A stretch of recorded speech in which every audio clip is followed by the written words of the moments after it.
기도하겠습니다.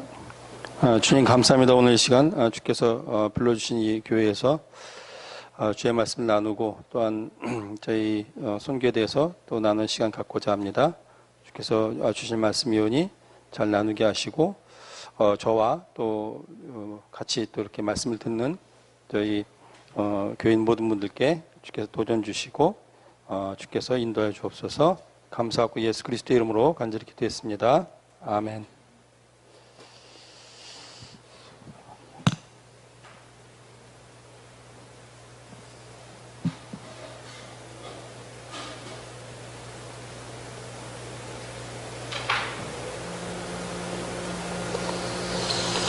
예, 오늘 말씀은 디모데후서 4장 1절에서 8절 말씀이고요. 제가 그냥 읽도록 하겠습니다. 하나님 앞과 산 사람과 죽은 사람을 심판하실 그리스도 예수 앞에서 그분의 나타나실 것과 그분의 나라를 두고 내가 엄숙히 명령한다. 그대는 말씀을 전파하여라. 때를 얻든지 못 얻든지 항상 힘써라. 끝까지 오래 참고 가르치며 책망하고 경계하고 권면하여라. 때가 오면 사람들이 바른 교훈을 받지 않고 오히려 욕심을 따라 귀를 즐겁게 하는 말을 하는 스승들을 많이 모아들일 것이다.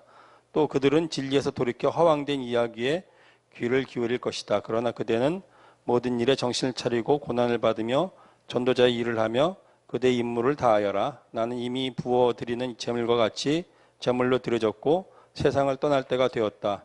나는 선한 싸움을 싸우고 경주를 마치고 믿음을 지켰다. 이제 나를 위해 의의 면류관이 준비되었으니 주 곧 의로우신 재판장이 그날에 내게 주실 것이다. 그리고 나뿐 아니라 주의 나타나심을 사모하는 모든 사람에게도 주실 것이다. 성경하고는 다소 좀 이렇게 동떨어진 말씀 같은데요. 저도 말씀 준비하면서 이 말씀 왜 준비하는지 잘 이렇게 좀 다가오진 않았는데요. 여기 와 보니까 젊은 분들이 많으신 것 같으네요. 그래서 먼저 이 말씀을 중심으로 나누고요. 그리고 이제 저희 선교복을 좀 하도록 하겠습니다. 우리는 하루하루 일상 삶 속에서 살면서 눈앞에 작은 일들, 그렇지만 그 당시에는 매우 중요해 보이는 일들로 인해서 마음이 상하기도 하고 또 크고 작은 기쁨들을 느끼며 이렇게 일비합니다. 그리고 또 우리 자신에게는 굉장히 크고 중요하고 또 그런 일들처럼 보이는데 남들이 보기는 또 그렇지 않아 보이는 일들도 있죠. 그리고 또 어떤 사람들은 또 그런 일들 때문에 중요해 보이는 그런 문제들 때문에 실망하고 좌절하고 또 나중에 극단적인 선택을 하기도 하고 하는 이런 어려움들을 많이 겪는데요. 근데 또 이렇게 제 나이도 이렇게 많이 이렇게 들진 않았지만 그래도 살아오면서 이렇게 좀 느끼는 거는 얼마간 또 세월이 지난 후에는 그때 내가 왜 그랬지? 왜 그렇게 그게 중요했지? 하는 그런 이제 쓴 웃음을 짓게 됩니다. 그게 이제 우리 일생이라고 할 수 있죠. 그래서 우리 사는 삶들을 보면은 그런 기쁨들, 슬픔들, 고난들, 또 자랑들, 수치들, 아쉬움들 그런 걸로 이제 빼곡히 우리 삶이 채워져 갑니다. 그리고 어떤 때는 이제 그러한 것들이 굉장히 허망하게 느껴지죠. 그냥 꿈처럼 느껴지기도 하고. 그렇습니다. 그래서 우리는 이제 눈앞에 이런 문제들, 어려움들, 고난들 이렇게 묶여서 살아갈 수밖에 없지만은 그러나 이제 보다 좀 우리 인생을 길게 보고 또 뚜벅뚜벅 이렇게 천천히 살아갈 필요도 있는 것 같습니다. 특히 젊은 분들 같은 경우 이제 지금은 확 다가오지는 않겠지만은 그런 이제 필요성들은 또 좀 공감하는 부분이 있을 줄 믿습니다.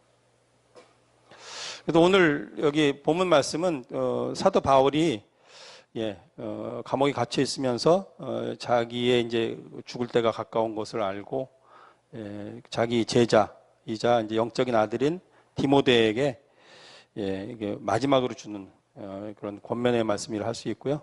지금 또 에베소 지역에서 그 사역을 감당하고 있는 디모데에게 꼭 필요한 목회에 꼭 필요한 그런 말씀을 이렇게 좀 나눈 것이 이제 디모데 전서와 후서인데요.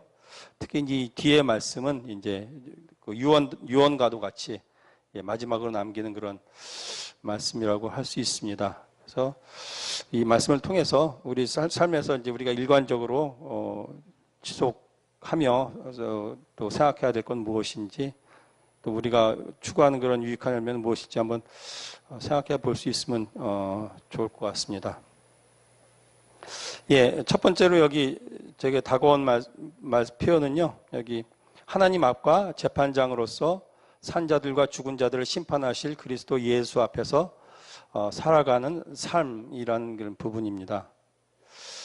예, 사울의 명령, 1절에 나온 이 명령을 보면요, 그 평소에도 하나님 앞과 그리스도 예수 앞에서 살아가고자 하는 그런 삶을 살았음을 알 수 있습니다. 그래서 그는 말뿐만 아니라 또 자기 생활로서 하나님 앞에서 또 하나님을 의식하는 그런 삶을 살았습니다.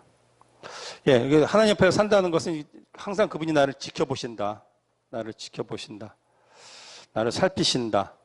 예, 또 나쁘게 얘기하면 또 뭐 감시하신다. 예, 하는 이런 의식을 내가 갖고 살아가는 것이죠. 예, 저도 뭐 그렇게 그런 걸 의식하려고 할 때가 좀 있습니다. 이제 대부분은 많이 잊고 사는데, 예, 이렇게 하나님이 날 지켜보신다. 예, 내가 하나님 앞에 살아간다. 라고 하는 이런 생각을 하려고 또 할 때도 있고 그렇습니다. 예, 그런 거룩하신 하나님이 나를 지켜보신다. 그걸 내가 의식하고 산다면 그 앞에서 어떻게 이렇게 천연덕스럽게 죄를 지을 수 있겠습니까? 또 어떻게 말을 함부로 하고 또 행동을 함부로 하고 그렇게 할 수 있겠습니까? 예, 우리는 코람데오의 삶을 산다 이렇게 얘기하죠. 예, 그분을 의식하며 삶을 산다. 예, 근데 그게 쉽지는 않은 것 같아요. 예, 하나님 왜 우리를 이렇게 지켜보실까요?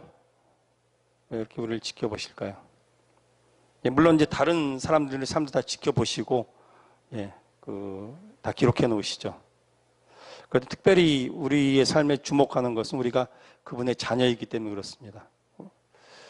예, 우리가 그분의 아들이고 딸이기 때문에 그 아버지로서 하나님은 예, 우리를 지켜보시고, 예, 또 안타까워하시고, 또 기뻐하시고, 예, 또 때로는 개입도 하시고, 예, 그렇게 하십니다.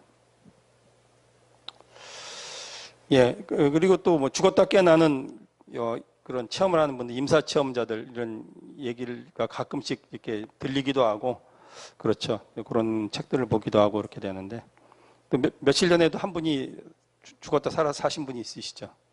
80대 노인분인데 병원에서 돌아가셨다고 판정을 했는데, 수술 중에 이제 돌아가셨다고 판정을 했는데, 예, 1시간 뒤에 깨어났죠.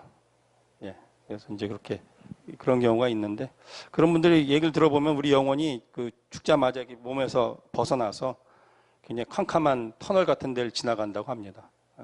빠른 속도로 싹 이렇게 확 지나가서 갑자기 눈에 환한 빛 앞으로 이렇게 다가간다고 합니다. 그 빛 안에는 이제 예수님의 형체가 보이기도 하고, 뭐.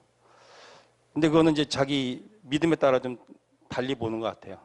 예, 헬리나 보행 같은 경우는 성모 마리아를 봤다 그러기도 하고, 예. 그리고 또 뭐 불교인들은 또 뭐 부처님을 봤다고 그렇게 얘기할 수도 있겠죠, 이제. 예. 그런 경우는 있는데, 근데 이제 공통적으로 느끼는 거는 내가 아버지 앞에 돌아왔구나, 굉장한 평안함과 내가 집에 돌아왔구나 하는 그런 감정들을 또 느낀다고 합니다. 예. 근데 이제 그런 때 우리 앞에 그런 하나님 앞에서 우리 살아왔던 그 삶이 영화 필름처럼 확 이렇게 지나가는 경험들을 한다고도 많이 고백합니다. 마치 영화를 보듯이 그냥 필름이 확 지나가듯이 우리 살았던 모든 삶이 펼쳐지는 그런 경험들을 하게 되는데요. 예. 그래서 또 우리가 또 이제 이런 앞으로 체험들을 우리가 직접 하게 될 겁니다. 예수님 앞에 섰을 때, 재판장이신 예수님 앞에 섰을 때 우리 삶이 이렇게 확 지나가는 그런 경험을 통해서 뭐 여러 가지 감정을 느낄 수도 있겠죠. 그래서 이런 삶을 내가 산다, 이렇게 생각을 하고 의식을 한다면 우리 삶에 좀 변화들이 일어나지 않을까 이렇게 생각을 합니다. 일정 부분 어떤 변화들이 일어나겠죠. 하나님 앞에서 이렇게 살아서는 안 되지 않은 그런 마음을 가지고. 제가 전에 그 설교할 때도 그렇고 이제 그런 것들을 하게 됐는데요. 그러니까 천국에 가면은 내가 예수님 만나가지고 무슨 말을 하고 무슨 행동을 할까, 무슨 일을 할까 하는 그런 걸 상상하게 되는데요. 예. 그런 이제 느낌이 있죠. 오전에 한 10시나 뭐 9시나 10시나 사랑하는 사람과 같이 옆에 앉아서 커피를 놔두고 편안한 시간들을 보내죠. 그죠? 커피를 마시면서. 예. 예수님하고 나하고 같이 앉아가지고 그런 시간을 보낼 텐데, 과연 무슨 얘기를 할까? 하는 이런 생각을 하게 됩니다. 어떤 이야기를 나눌까? 예. 그래서 제가 이제 생각하는 거는, 살아왔던 나의 삶에 대해서 얘기 나눌 것 같아요. 그래서 이제 예수님과 나와 동행했다. 성령님과 내가 동행했다 하는 이런 우리가 믿음을 가지고 또 그런 경험들을 하며 또 이렇게 크리스천 삶을 사는데요. 같이 했던 그런 시간들에 대해서 나누게 될 것 같아요. 예수님과 같이 하면서 살았던 그런 삶들, 또 같이 사역했던 사역의 내용들, 같이 함께 이렇게 노력했던 것들, 또는 이제 뭐 아쉬웠던 것들, 또 기뻤던 것들. 그래서 그런 추억들을 나누게 되지 않을까 이렇게 생각을 합니다. 그래서 우리 크리스천 삶은 그런 것 같아요. 그런 예수님과의 그런 추억들, 좋은 추억들, 슬픈 추억들, 또 고난의 추억들, 이런 추억들을 함께 만들어가는 그런 삶이 아닐까 이렇게 좀 생각을 합니다. 예, 그리고 두 번째는 고난을 받으며 전도자의 길을 살아가는 삶이라고 이렇게 또 정리를 해봤습니다. 5절에 나오는데요. 예, 그대는 모든 일에 정신을 차리고 고난을 받으며 전도자의 일을 하며 그대의 임무를 다하여라 하는 이런 권면의 말씀이 있습니다. 이렇게 고난을 받는 삶을 살라고 하는 그 권고를 누가 다른 사람에게 주기는 쉽지 않은 거죠. 예. 근데 바울은 왜 디모데에게 이런 권고를 했을까? 예, 이렇게 또 생각을 하게 되는데요. 전도자의 길을 걷는다는 것 자체가 주님과 함께 고난을 받는 고난의 길이기 때문에 그런 것 같습니다. 그리고 우리가 전도를 한다는 것은 일상적인 삶에서 평온한 삶에서 고난을 자초하는 길이기 때문에 그렇지 않을까. 예, 이렇게 생각을 합니다. 우상으로 가득했던 그리스 로마 그런 사회에서 우상을 거부하고 그리스도인으로 사는 것 자체가 상당한 엄청난 고난입니다. 자초하는 일이고요. 예, 근데 하물며 그런 사회 가운데서 복음을 전하는 일이란 그야말로 고난을 얼마나 더 만드는 그런 일이겠어요.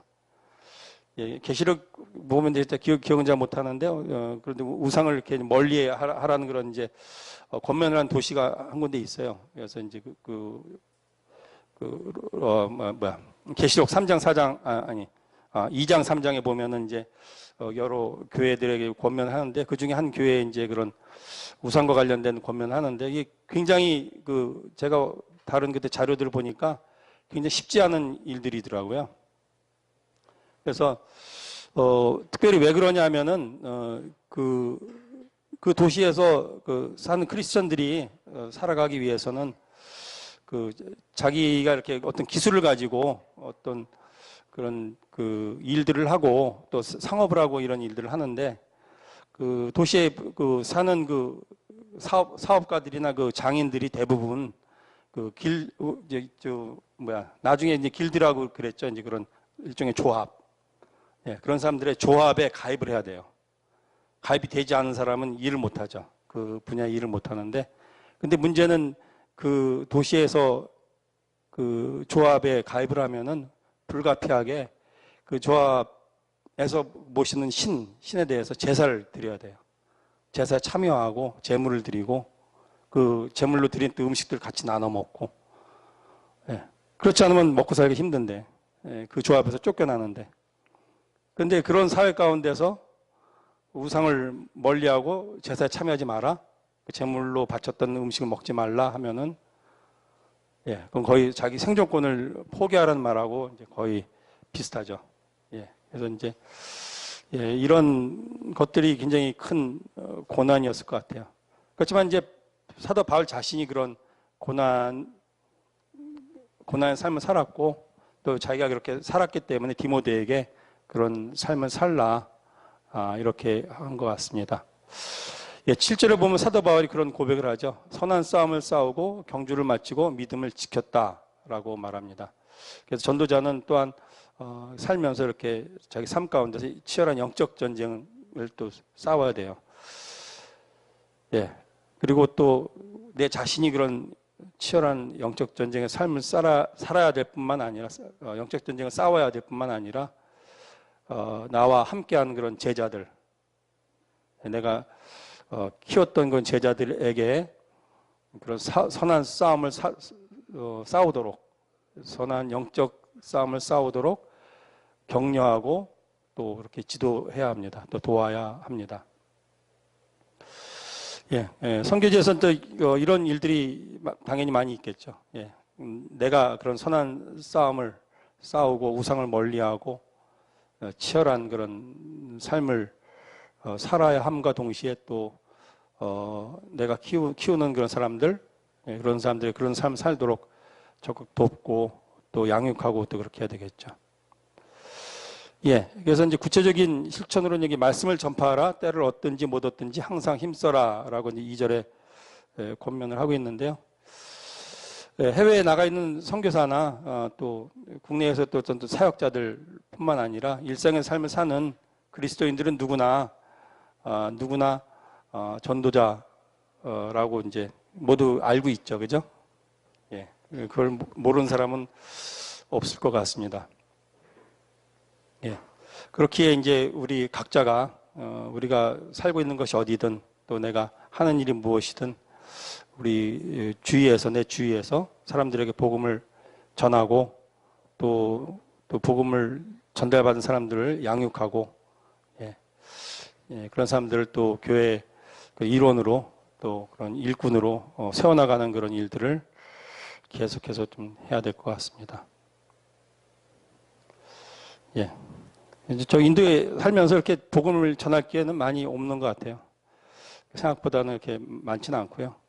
또 사람들을 복음을 전할 만큼 이렇게 좀 친하게 현지인들도 사귀고 이렇게 할 기회도 그렇게 많지는 않고요. 이제 그런 기회를 만들고자 이제 애는 쓰는데, 예. 그렇습니다. 제 경험을 조금만 이렇게 또 말씀드리면, 이제 한국에도 팀이 들어오고 하면은 저희가 이제 그 일정을 다 짜고 이렇게 이제 어레인지를 해야 되잖아요. 그리고 이제 차도 빌리고, 이제 우리 같은 경우는 보통 이제 아그라, 타지마할 가려면 아그라도 갔다 와야 되고, 또 이제 우리 또 섬기는 어떤 지역에 가려면 차를 빌려야 되고, 그런 경험들이 있습니다. 그리고 또 저희가 또 여행을 할 때는 또 이제 차를 빌려서 이제 다녀오기도 하고, 예, 그런 경우가 있는데요.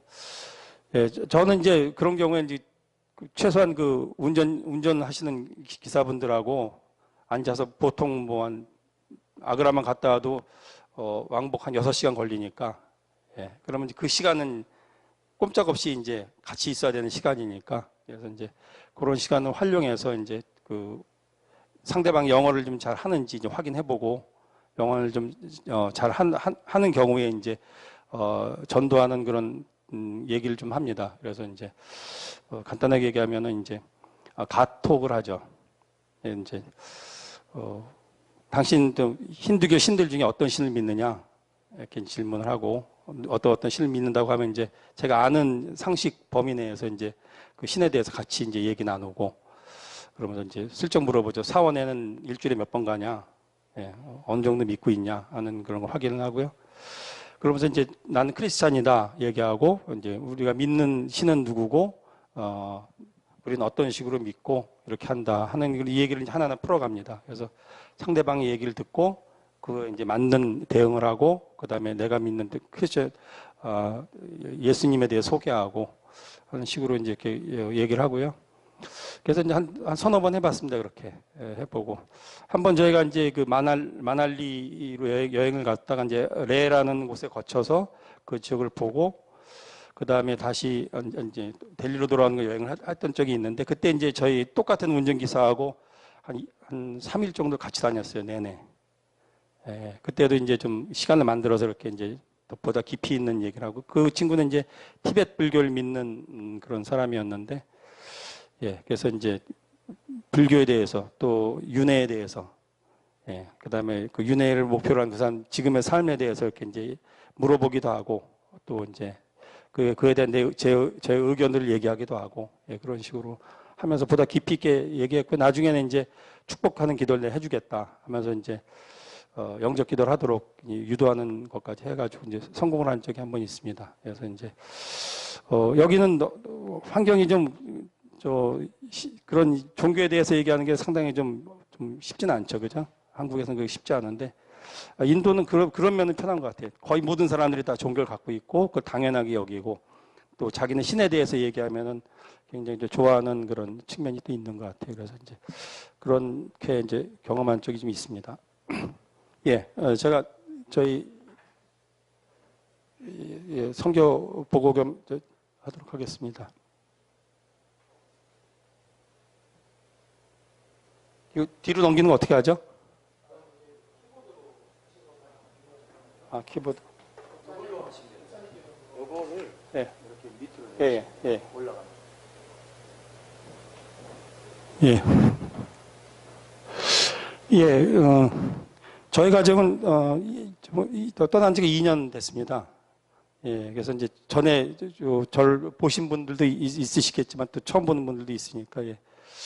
저희 가족은 예, 저 있고 아내와 저 둘째 재영이하고 첫째 이제 제이가 있습니다. 여기는 이제 저희 인도 친구의 이런 처제가 결혼하는 결혼식에 초대받아서 가서 이렇게 이제 사진 찍었습니다. 예, 인도에 대해서 좀 소개하려고 합니다. 예,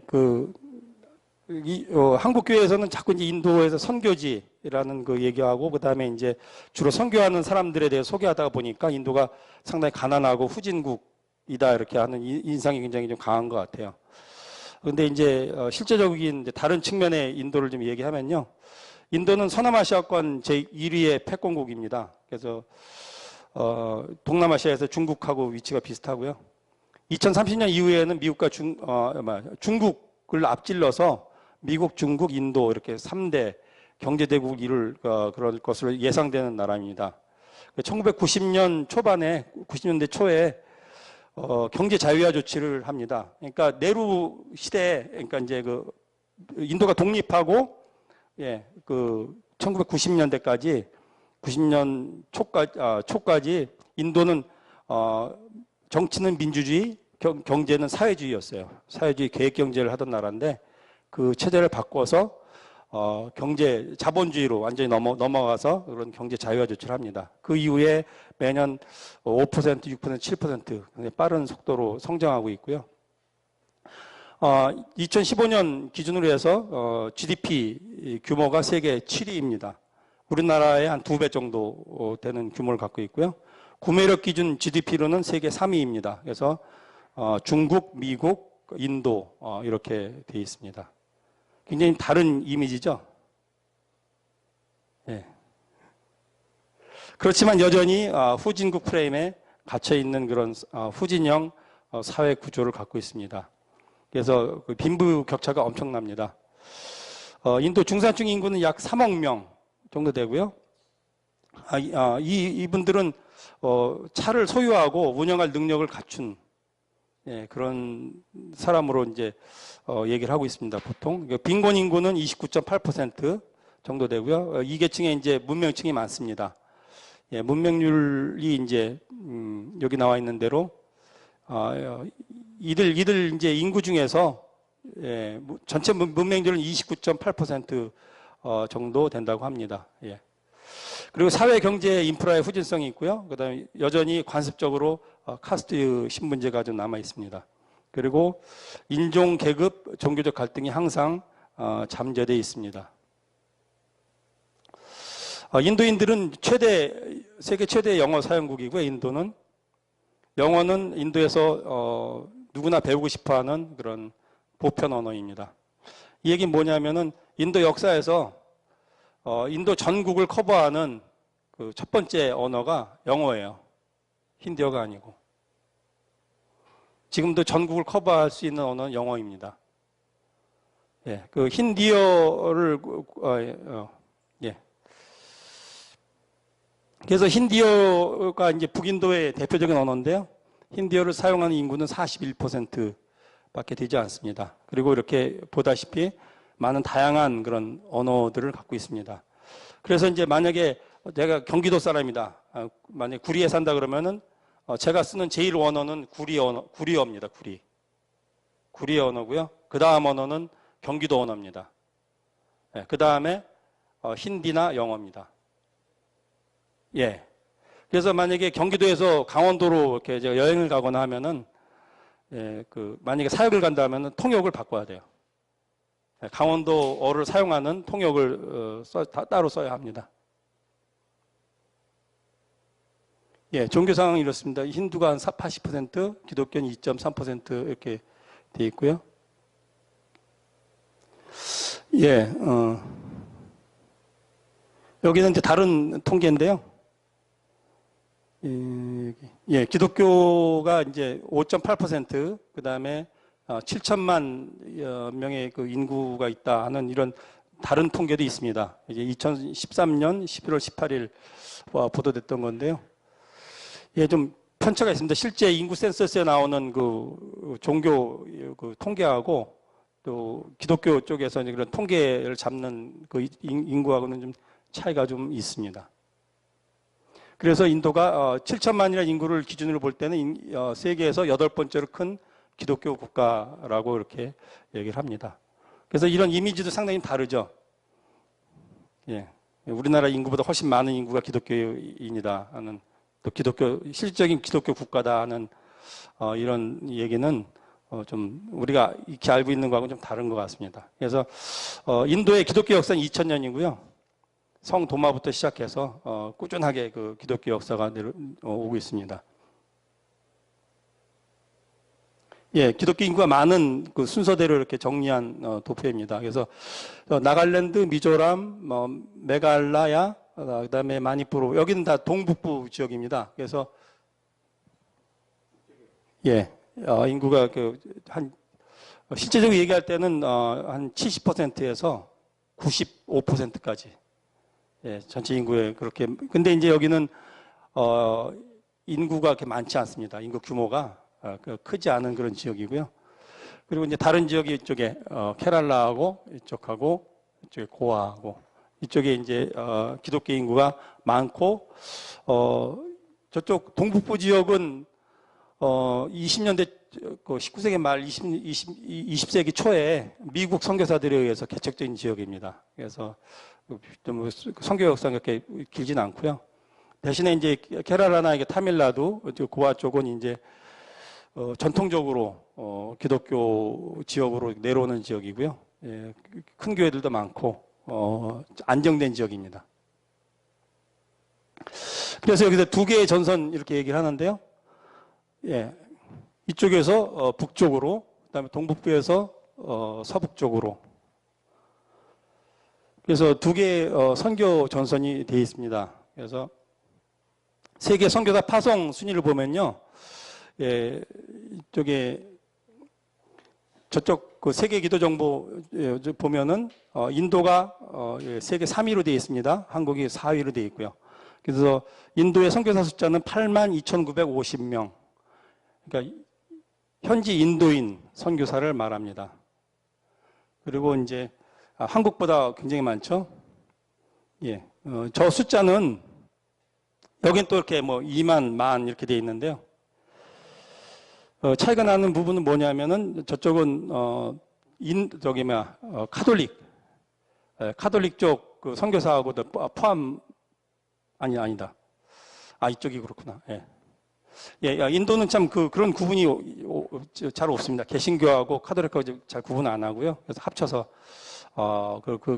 많이 되고, 그리고, 해외 선교사를 얘기하는 게 아니라 거의 다, 국내 선교사입니다.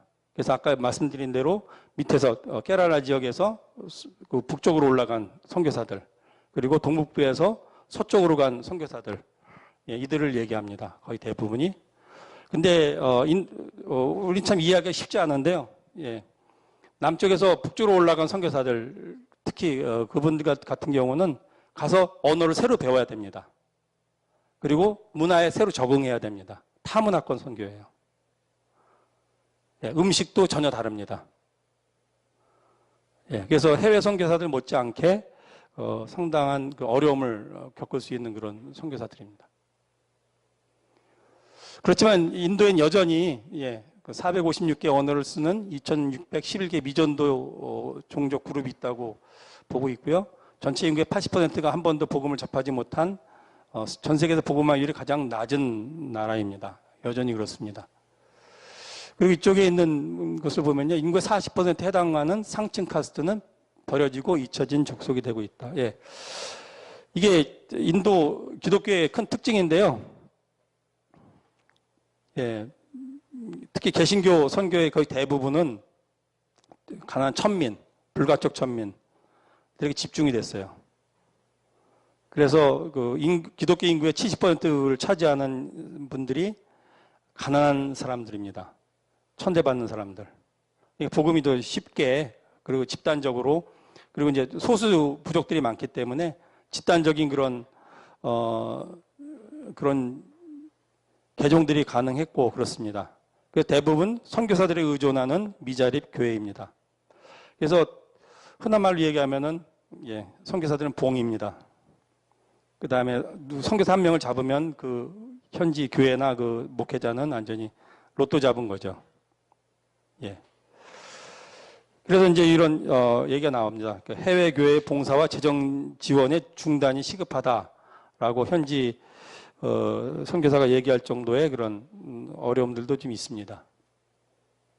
그리고 아까 좀 필름에서도 아까 동영상에서 봤듯이 사역자들의 수준이 낮습니다. 그래서 그 지역에서 그 기독교 사역자가 되는 분들이 거의 대부분 동네에서 잘 이렇게 존중을 받지 못하던 그런 사람들입니다. 교육 수준도 낮고. 그런 사람들이 또 사역자가 되기 때문에 사역자가 된 이후에도 기독교 목사로서 이렇게 동네에서 차지하는 그 위상이 높지 않습니다. 그리고 이제 기독교인들이나 타 종교인들은 힌두인들에 비해서 낮은 계급의 사람들로 취급됩니다. 천민 취급당하고요. 외국인들도 이제 잠재적으로 천민 취급을 당합니다. 그렇기 때문에 이제 인구의 40% 차지하는 중상층 이상, 좀 잘 먹고 잘 살만한 그런 힌두 교인들에게 복음 전하기가 쉽지 않습니다. 아예 만날 수가 없어요. 저희 같은 외국인들도 브라만이나 이런 그 이제 정통 브라만 가정에는 사람들을 만날 수가 없습니다. 집에 들이지도 않고요. 그렇습니다. 그래서 이제 이들에게 복음을 상층 사람들에게 복음을 전하기 위해서는 자기가 이제 명함이 좋아야죠. 명함도 좋아야 되고 학력도 그들이 인정할 수 있을 만한 좋은 학력을 갖춰야 되고 영어를 거의 퍼펙트하게 구사해야 합니다. 그래서 이제 이런 상층 그 브라만이나 상층 그 사람들 잘 사는 사람들에게 복음을 전하기 위해서는 그 선교에 특화된 그런 선교사들이 이제 필요한 실정입니다. 여기가 이제 북인도 지역입니다. 델리는 이쪽에 있고요. 제가 관심 갖고 있는 하리아나는 바로 옆에 붙어 있습니다. 그 좀 전에 동영상에서 보신 우타르 프라데시 주는 이쪽에 유피주라고 보통 부릅니다. 유피주의 인구가 지금 현재 2억입니다. 한 주의 인구가 2억입니다. 인도에서 제일 큰 주고요. 여전히 복음을 굉장히 좀 전해야 될 그런 지역입니다. 예, 델리는 인구가 1816만 명, 이 중에 힌두가 82%입니다. 힌두 비율이 굉장히 높은 지역이고요. 서울의 한 2배 정도 된다고 얘기를 합니다. 크기도. 예, 굉장히 큰 지역입니다.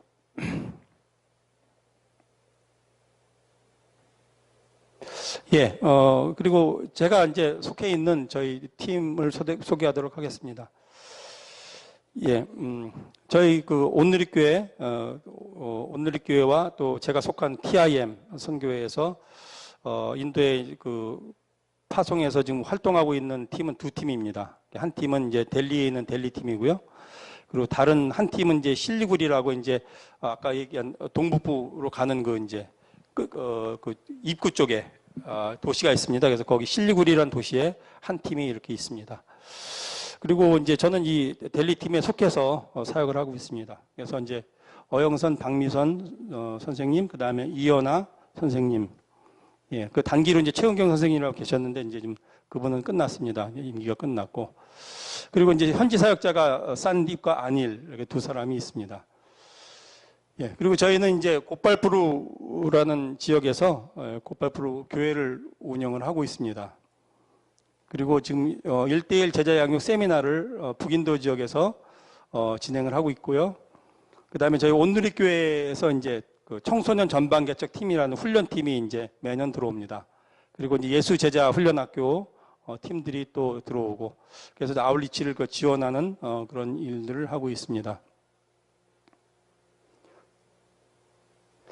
예, 저희가 그 작년부터 집중적으로 지금 시행을 하고 있는 1대1 제자 양육 세미나에 대해서 저희가 소개하도록 하겠습니다. 예, 한국에서는 1대1 제자 양육이 굉장히 좀 익숙하죠, 그죠? 예, 직접 받아본 경험 있는 분들도 많고. 예, 그런데 이제 인도에서는 아직 이게 그 생소한 그런 프로그램입니다.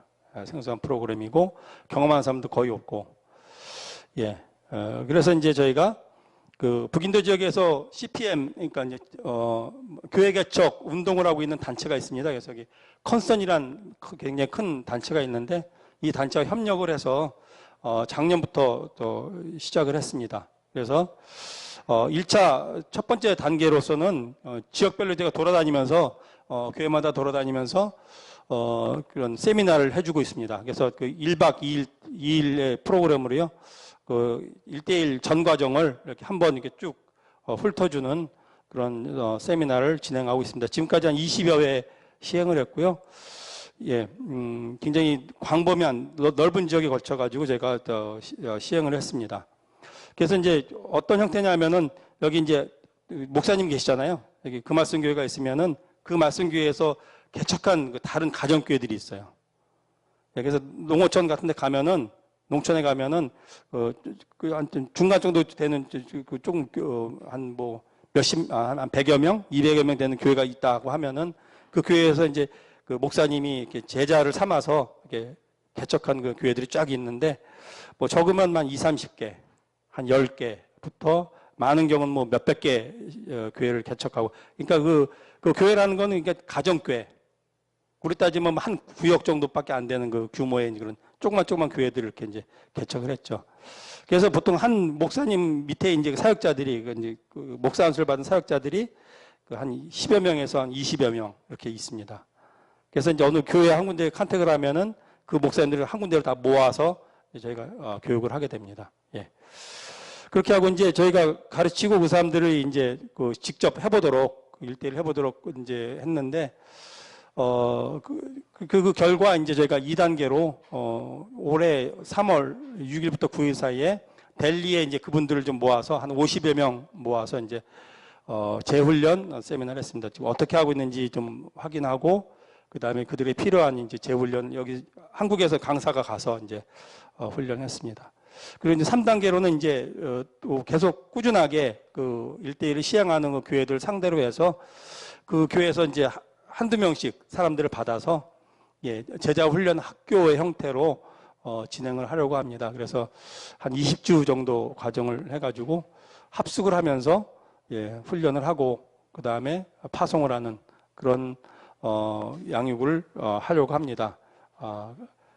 저희가 이제 직접 교회를 개척할 수도 있지만은 이렇게 간접적인 방법으로 지금 현재 교회 개척을 잘 하고 있는 현지 교회 사역자들을 돕고 그분들이 이제 이렇게 균형 잡힌 훈련을 하도록 개인용 훈련을 하도록 저희가 도우려고 합니다.